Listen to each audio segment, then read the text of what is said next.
El día de ayer, muchachos, en el frontis de Televisión Nacional de Chile, hubo una manifestación que nació de un grupo de adherentes a un candidato a presidente de la República. Y ellos fueron al frontis de Televisión Nacional porque querían ejemplificar en ese canal una mínima presencia de su candidato en los medios de comunicación. Según ellos, el candidato no aparece como debería aparecer con respecto y comparación al resto de los candidatos. Nosotros lo habíamos invitado hace una semana y coincidió con esto. Y hoy, al sillón del Sin Dios ni Ley, viene para conversar de todos los temas y especialmente para conocer un poco más al candidato del Partido Humanista, el señor Marcel Clot.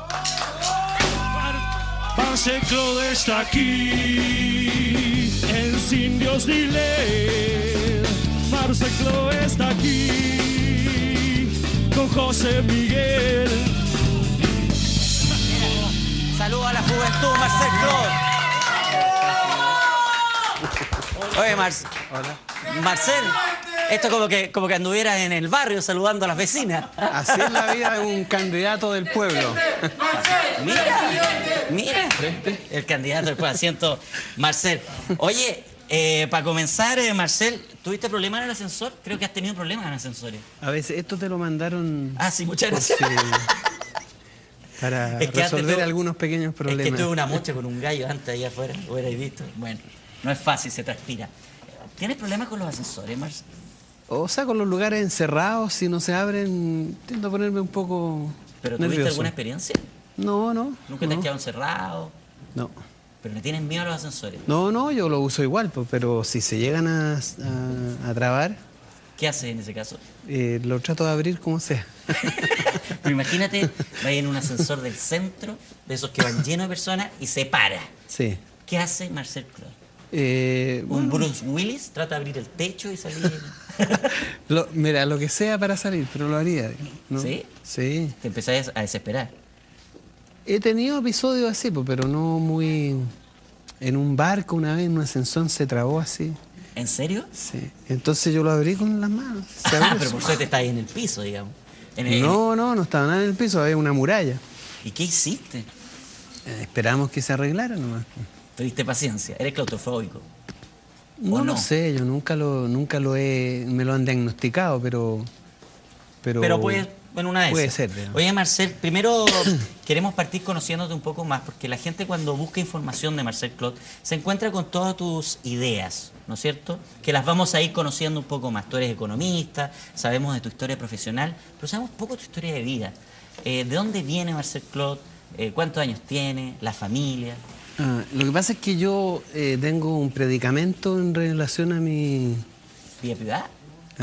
O sea, en realidad, ¿por qué estoy en los medios? Yo estoy en los medios por una cuestión política.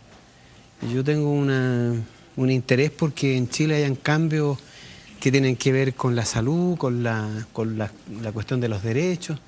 Mi vida privada no es tema, digamos. Pero eres un candidato presidencial. No es tema. La gente Sí. Cuando vota por un candidato a presidente también quiere saber quién es, cuál es su familia.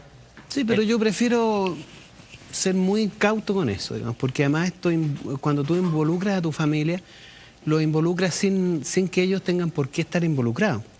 Y les afecta también su vida. Pero no los involucrarías hasta que, digamos, en esta temporada, en este periodo de candidato. Si llegas a salir presidente, tiene que haber, por ejemplo, una primera dama, ¿o no? Sí, tendrá que haber, pero... ¿Y existe esa primera dama? Sí, gracias. ¿Sí?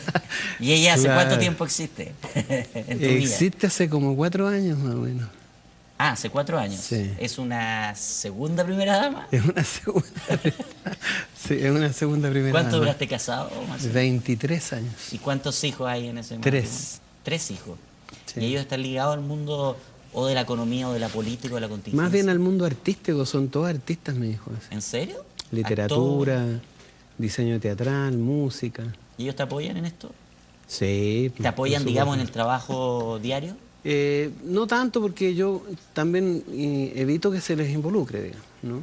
Pero ellos me apoyan, están contentos con esto, les gusta. Y Marcel, cuando se te ocurre ser candidato, y yo también lo llevo a que te piden un poco ser candidato, ¿tú lo hablas con todos ellos? ¿Reúnes a tu hija, a tus hijos, a tu actual señora y les dicen, ¿saben qué? Voy a ser candidato a presidente. No es tan así. ¿No hiciste eso? O sea, Lo que pasa es que esto es una dinámica, ¿no? No es que un día te citen de manera desconocida a un grupo de personas y te dicen, queremos que tú seas candidato. En realidad lo que ocurre es que es una dinámica. Yo te puedo decir que hace 20 años que no falta quien me ha planteado la idea de que yo sea candidato. ¿Y por qué ahora dijiste que sí? Porque ahora se dan las condiciones, porque yo he estado siempre en estos últimos 20 años vinculado a alguna tarea, alguna batalla. El bosque nativo, la contaminación de los salmones, Pascua, Lama, la libertad de expresión, el movimiento estudiantil. Lo que pasa es que yo en el 2011 participé activamente como intelectual, digamos, ¿no? ¿O asesor? No, asesor no, yo no, eso de asesor es una cosa... Siempre se entendió como que tú asesorabas a los No, estudiantes. mira, yo nunca asesoraba, además el tema de los asesores es una cosa muy snob por lo demás, ¿no? Yo lo único que yo he hecho siempre, y hace 20 años que lo hago, es elaborar pensamientos, reflexiones, y ponerla a disposición de los movimientos sociales, trabajadores. He apoyado esos movimientos.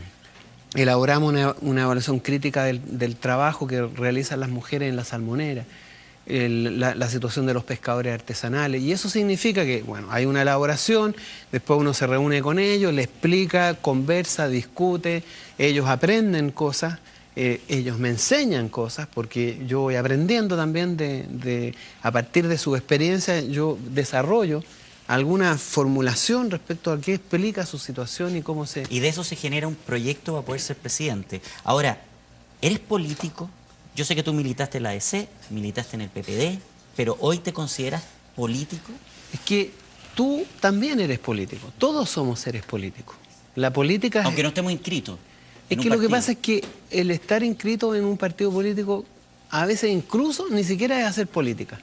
¿Ya? Porque hay una diferencia entre el ser político y el ser cortesano, ¿no? Ya. El cortesano es el que no ejerce su función política, sino el que está dispuesto a atender la voluntad del príncipe. ¿Y tú cuando estuviste en el PPD fuiste un cortesano? Nunca he sido un cortesano en mi vida, ni de ¿Y niño qué ni de hacías en el joven. PPD?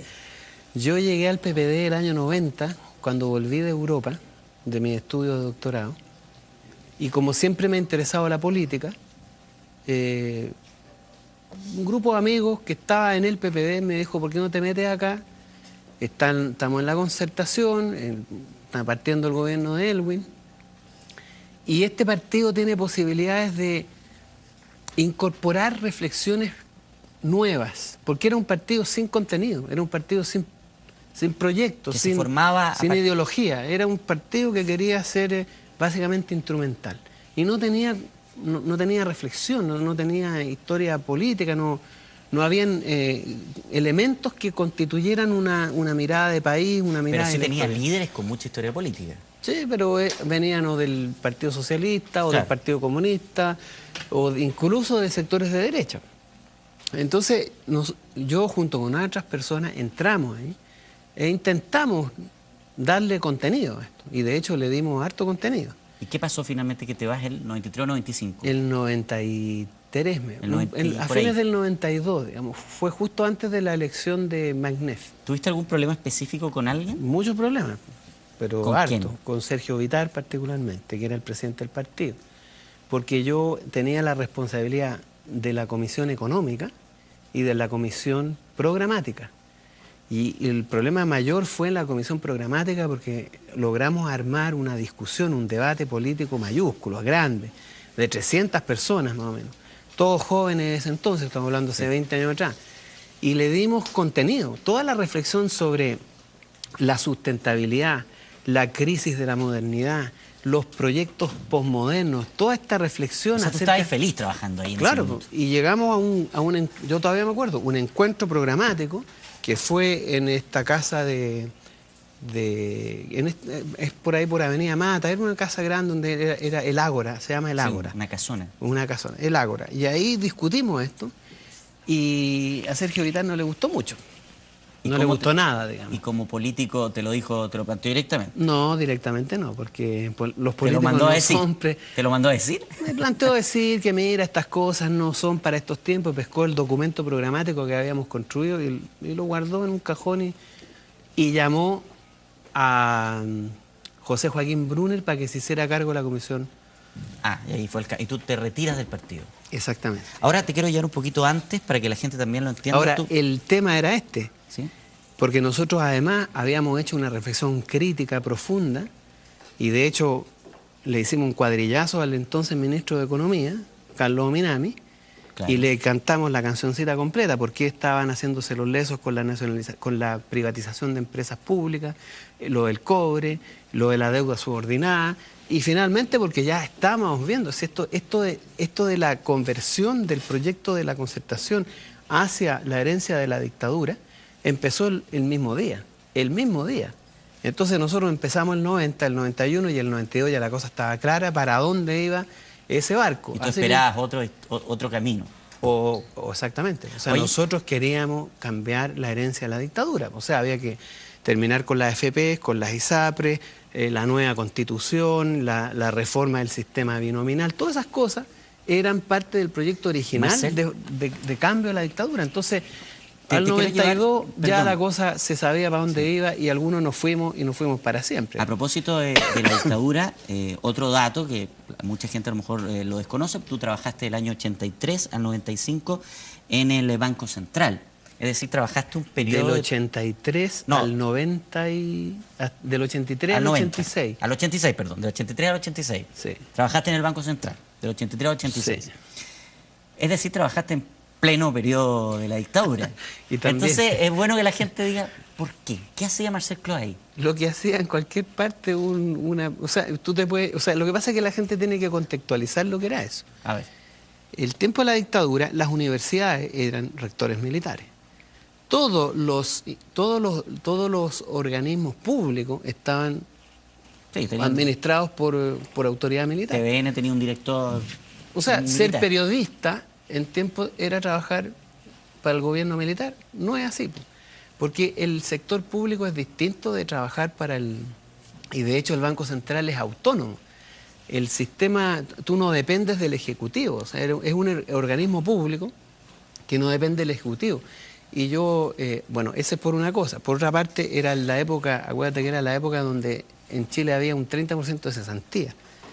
Y todo, porque si hubiera trabajado yo en la universidad, si yo hubiese entrado a la universidad como postulé a un cargo en la universidad, claro, habría trabajado también para un gobierno militar. Ya, pero desde el Banco Central podías discrepar. O sea, yo discrepé, pues si yo no solamente estaba en el Banco Central, sino que era miembro de la agrupación de economistas socialistas, era además activista del grupo Sebastián Acevedo contra la tortura, además estaba en una célula de cristianos por la teología de la liberación. ¿Trabajaste ahí? Sí, pues, y además no hubo ninguna marcha, ninguna protesta, ninguna manifestación en contra del gobierno militar que yo no haya participado en esa época. O sea, yo tenía actividad política y alta actividad política, pero contraria al gobierno militar. O sea, era mi trabajo y en ese trabajo yo no tuve ninguna responsabilidad de ningún tipo, salvo hacer informes sobre la deuda externa de América Latina. Ese era mi trabajo. Era un trabajo al que incluso yo postulé, como concursé. Y fueron unos amigos que eran de izquierda los que me tramitaron el... Y así entraste. Duraste poco, en verdad. O sea, lo que pasa es que yo entré a trabajar ahí el 86, renuncié y me fui a Europa. Pero ese fue como el trabajo que tú podías haber tenido como médico en la posta central, como especialista en computación en el registro civil. O sea, había que trabajar en algo. Pero además no era una pega que comprometiera nada de tu compromiso político, ¿no? O sea, era absolutamente... Era ser funcionario público, que no es lo mismo. Porque imagínate, habían 40.000 funcionarios públicos, es como si hoy día los funcionarios públicos que quedaron de la concertación dijeran que están trabajando para Piñera, claro, o piensan como Piñera, o comparten el... Marcel, y en esa época, o antes a lo mejor, cuando estaba en la Democracia Cristiana... Pero eso fue cuando yo estaba en el colegio. Sí, sé que hasta los 16 años. Hasta los 16 años, y fue cuando la Democracia Cristiana, ojo con eso... Era muy distinta. Postulaba la reforma agraria, el socialismo comunitario, la sindicalización campesina, la reforma agraria, la nacionalización del cobre. O sea, estamos hablando de una democracia cristiana que no es la que tenemos hoy día. O sea, la gente tiene que también... 40 años. Han cambiado mucho. Ahora, ¿tú tenías algún referente? ¿Tú admirabas algún político? ¿Quién era tu referente político o ideológico? Lo que pasa es que en ese entonces había muchos políticos, ¿no? Y habían algunos políticos que eran más bien más ideológicos, ¿no? Y habían otros que eran más de partido, digamos, de acción política. ¿Y había diaria, alguno ¿no? que tú seguías, que le dabas importancia, que lo leías? Es que en ese entonces nosotros leíamos muchas cosas, ¿eh? Yo no me acuerdo las cosas que leíamos, pero uno de los libros de cabecera que nosotros teníamos, por lo menos que yo tenía, eran los de Josué de Castro sobre la geografía política del hambre, la situación... Porque eran tiempos de mucho debate y mucha discusión, y a veces cuesta transmitir esto, ¿no? Pero nosotros teníamos 11, 12, 13 años y estábamos estudiando orden capitalista, regímenes comunistas, marxismo. Yo ya había estudiado marxismo en esa época, había estudiado todo el planteamiento filosófico de Maritain, de Mounier, que eran los ideólogos... Las ideologías eran muy potentes. Demócratas cristianos. Todo el trabajo de la Iglesia Católica, el Vaticano II, los cristianos por el socialismo, ¿Tú eres católico, toda la iglesia latinoamericana. Yo estaba metido en la iglesia latinoamericana, que llegó a tener más de 2000 teólogos que expulsó Karol Wojtyła de la Iglesia Católica después de que muere Pablo VI. Te quiero dejar plantear una pregunta porque vamos a saludar a nuestros auspiciadores. Es sobre lo que pasó ayer en TVN. Ajá. Y sobre si tú te sientes discriminado o fue un apoyo que a ti te sorprendió. ¿Ya? Te voy a dejar plantear esa pregunta. Ya Marcel Clot, candidato a presidente, que va directo a la papeleta porque lo apoya un partido, como el Partido Humanista. Ayer vimos a un centenar de jóvenes que llega al Fronte de Televisión Nacional. Eran 300. Eran 300. Sí. ¿Tú no estabas? No. ¿Tú sabías? Sí sabía. ¿Qué te parece? Me parece muy bien, pues, porque en primer lugar eso fue algo espontáneo, organizado por las redes sociales. Yo me enteré porque apareció ahí en los Facebook, en el Twitter, y nosotros a esa hora los domingos tenemos reunión de comando. El equipo que analiza la evolución de la campaña. ¿Estaban trabajando ustedes? Estábamos trabajando, pero estábamos al tanto de lo que estaba ocurriendo, y subían, hay 100, hay 200, llevan 300. ¿Y realmente te sientes discriminado por los medios? La verdad es que no es discriminado, ¿eh? Porque ¿sabes lo que nosotros creemos que es más bien censurado? Censurado. Que no es lo mismo. Sí, no es discriminación. Es peor censurado. No es porque seamos negros ni porque seamos, no sé, pues no estemos en el duopolio. No hay una actitud de discriminación, como puede ocurrir, por ejemplo, con quienes son homosexuales o la diversidad sexual, sí, o los negros. Perdón, aquí hay censura. Tuviste una discusión con el director del diario La Tercera, quien dijo que tú pertenecías a la tercera o segunda división de los candidatos. Eso es discriminar. O sea, él dijo, se discrimina, por ejemplo, por rating en televisión o por venta de diario, y Marcel Clot no vende, no da rating, por lo tanto, se discrimina. Sí, pero eso es una explicación ideológica al hecho que ellos están censurando. Porque en el fondo, ellos no tienen ninguna razón para discriminar, porque aquí no hay razones ni religiosas, ni raciales, ni sexuales. Aquí hay una cuestión política. Acá no se quiere que se entere Chile de este discurso. No quieren que en Chile se conozca la realidad de las personas que se van a jubilar en las AFP. No quiere que se sepa en Chile los niveles de desigualdad y de brutalidad con que se trata a las personas en los lugares de trabajo. Tú sabes que hay mujeres en Chile que usan pañales desechables, ¿no? ¿Por qué no las dejan ir al baño?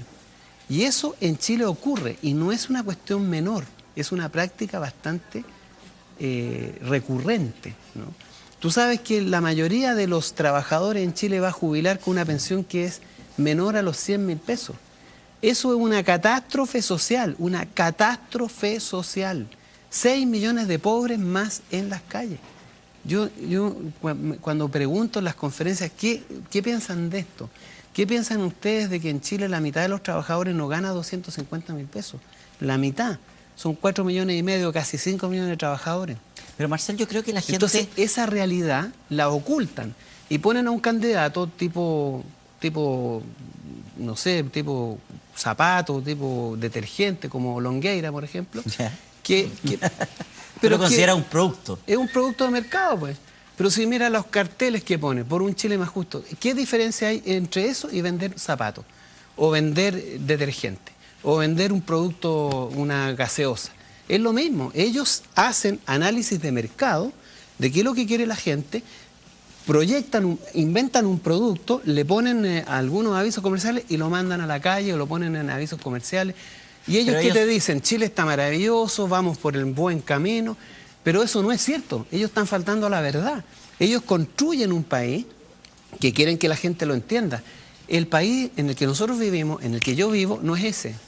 Y cuando yo le digo a los trabajadores, ustedes no son sujetos de derecho, ustedes son un costo que hay que bajar. ¿Qué es lo que haces con un costo? Bajarlo. ¿Y qué son los trabajadores para las empresas? Un costo. ¿Y qué es lo que hacen? Los racionalizan, los echan, no les dan derecho, no les permiten sindicalizarse. Y hoy día, ¿cuál es la situación del mundo laboral? Es realmente una cuestión de abuso. 12 horas promedio de trabajo en Chile, 12 horas. Las condiciones del trabajo hoy día en Chile son de esclavitud. De esclavitud. Y cuando tú dices esto... Época vida en familia. No, o sea, piensa tú que los niños, los jóvenes se están suicidando. Tenemos una de las más altas tasas de suicidio en Chile. La tasa de suicidio adolescente ha aumentado en un 60% en los últimos años. Es la causa mayor de muerte entre los 22 y los 44 años. Y uno dice, pero este país en el que nosotros estamos. Y cuando tú dices esto y se lo dices a todos los chilenos, ¿sabes lo que pasa? Hay una coincidencia entre tu experiencia vital como persona, como trabajador, como estudiante, como mujer, como hombre que va a trabajar, que se transporta en el Transantiago, y te hace sentido. Marcel, y cuando eso te hace sentido, entonces tú te conviertes en un actor político. Y eso es fácil de cambiar. Y tú cambias. Pero claro, si tú llegas a la moneda, en 4 años lo puedes cambiar. Es que yo no lo voy a cambiar. Yo no lo voy a cambiar. Es el pueblo de Chile que lo tiene que cambiar. Estos son cambios que no ocurren porque tú eliges a un nuevo presidente. Tú lo que tienes que hacer es cambiar, refundar este país. ¿Sí? Chile lo que necesita es una refundación, porque hoy día está fundado exclusivamente en la lógica del lucro, del negocio y del gran capital. Eso es todo Chile. Todo es un negocio, hasta las cárceles son un negocio. Pero ese proceso me imagino de ser muy largo. No es largo, no es largo. Lo que pasa es que son procesos. Lo primero que hay que hacer es fundar este país sobre los derechos. El derecho a la salud. Pero los derechos están en la Constitución. No, no están en la Constitución. Están relatados, pero después la misma Constitución te los niega. Porque te establece mecanismos. Esta Constitución. Y esta Constitución es la que hay que cambiar. Porque acá, ¿qué es la Constitución? La Constitución es, por decirlo así, los acuerdos que nosotros como comunidad tenemos respecto a cómo vamos a vivir, cómo nos vamos a relacionar, cómo nos vamos a casar, cómo vamos a trabajar, qué vamos a hacer con el cobre, qué vamos a hacer con los jueces, ¿los elegimos o no los elegimos? Perdón, hay gente que tiene miedo con el cambio de la Constitución. Por ejemplo, hoy Hermógenes Pérez de Arce dijo que si se cambia la Constitución podría volver a los tiempos de la OP, podría nuevamente una intervención militar y repetir la historia. Bueno, eso es el problema. Tú te das cuenta que una sociedad no puede estar fundada en el miedo. El miedo es de él, porque él de alguna manera es parte de ese 1% de chilenos. Pero es que mira, si esta cosa es descabellada, es absurda, es la estupidez hecha carne. 7 señores redactaron esta Constitución, 7 señores que pertenecen a la más rancia aristocracia de este país, al sector más conservador de la Iglesia Católica, y esos señores tienen a 17 millones de chilenos viviendo según los patrones y pautas que ellos establecieron. Pero Marcel, tú sabes que esa Constitución no se puede llegar y cambiar. Las trabas para cambiarla son...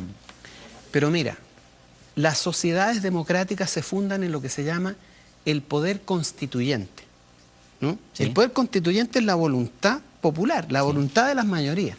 El presidente puede convocar a un plebiscito para preguntarle a los chilenos, ¿quieren tener una nueva constitución? ¿Quieren tener una nueva regla sobre la cual fundar la constitución? ¿Quieren o no quieren? Bueno, vamos a ver si... Pero para terminar, si te dice el 80% de los chilenos que sí, tú como presidente, a través de un decreto supremo, puedes convocar a la Asamblea Constituyente. Y allí provocar una gran discusión, incorporar a los trabajadores, a los estudiantes, a las mujeres, a los chilenos que viven en ¿Qué es regiones. tu idea? Incorporar al pueblo y a la gente. Incorporarlo Marcel, y para tener terminar, una nueva constitución, y ahí empiezan a hacer los cambios importantes. tenemos que terminar. Tu página donde la gente puede leer todas tus ideas y tus proyectos. Todosalamoneda.cl. Todosalamoneda.cl. Muchas gracias, Marcel. Te quiero acompañar al ascensor. No tengas miedo. Cuidado. Toma. No tengas miedo con el ascensor, ¿eh? Muchas gracias, Marcel Claude. ¿Me puedo despedir aquí Despídase, de la- por favor. Ya pues. Futuro. ¿Ustedes van a ir a votar, muchachos, no? Bueno, Marcel, chao, que acabas esté de muy ganar bien. 4 votos. En Tengo una de muchos esas- más. Sí. El tuyo, me imagino, ¿no? Muy bien, sí. Vamos a meternos a la página. El de Vasco Mulián no creo, pero bueno. ¿El de Ahí Vasco aprieta Mulián? el -1. Sí. ¿Aquí hay un Sí, -1? Sí. ¿Estás Cuidado, seguro? aprieta nomás. Dale nomás. Bueno. Cuidado que te lleva al PPD. No, entonces... Gracias, Marcel Claude. Muy bien, muchachos. Un aplauso nuevamente para Marcel Claude.